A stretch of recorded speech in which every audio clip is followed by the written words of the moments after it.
like the thing we were talking about earlier about like city contracts, like, you know, some people, like outside lawyers, get all of the bids for city contracts because they know how to work the system, and they can be lowest bid or whatever, but then they just change it up after they get the contract. Of course. And like we need folks, like this is one thing I'm like particularly excited about, like who will take an eagle eye to the budget. I think this is something Sam Zurier did a bit, but like, and be like, no, like if you're calling for a change order, you're not the lowest bid. Like we need to like, you know, hire the folks from Central Falls to, you know, the co-op from Central Falls. We need to hire these other people.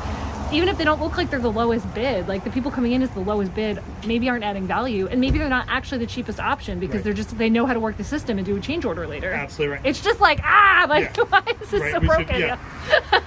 I'm with you 100%. I mean, when we get into those weeds, though, it's really difficult because, you know, it's hard to get like average people excited about changes to policy like that they don't understand. Yeah. I did like months of work on redistricting. Yeah. And I still don't think most people care or understand how important and how terrible that is. Yeah. You know, and if like I can't hold your hand and force you to understand it, I can't. You know, I feel like I'm writing a book about the way market commodities fail. Yeah. It's like, wait a minute, how do I, you know, everybody's like, that's boring, I don't want to say it. Yeah. You know, you have to, if you wanted to do it as a documentary, it would be like an economist talking to you for 20 minutes. Yeah.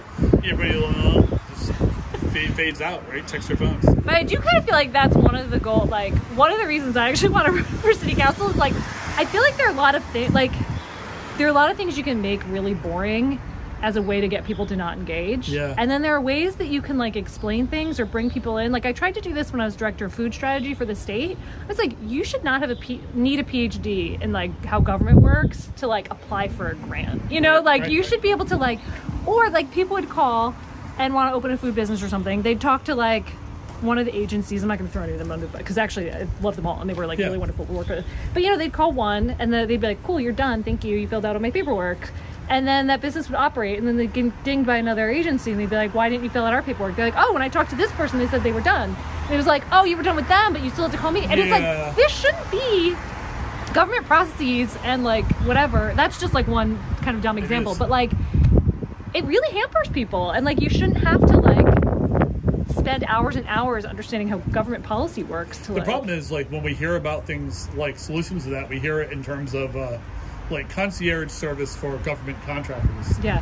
And what happens is like the people who benefit from that are the same people who benefit from it now, right? Yeah. We're going to make it easier for people. We're not going to make it easier to onboard new people or interesting people. Yeah. We're just going to make it easier for CVS to get yet another contract in a local public school. Yeah. Right? This is the way these things work. It's not about like finding interesting and innovative solutions. It's about making it easier for the same old people. Yeah. All right.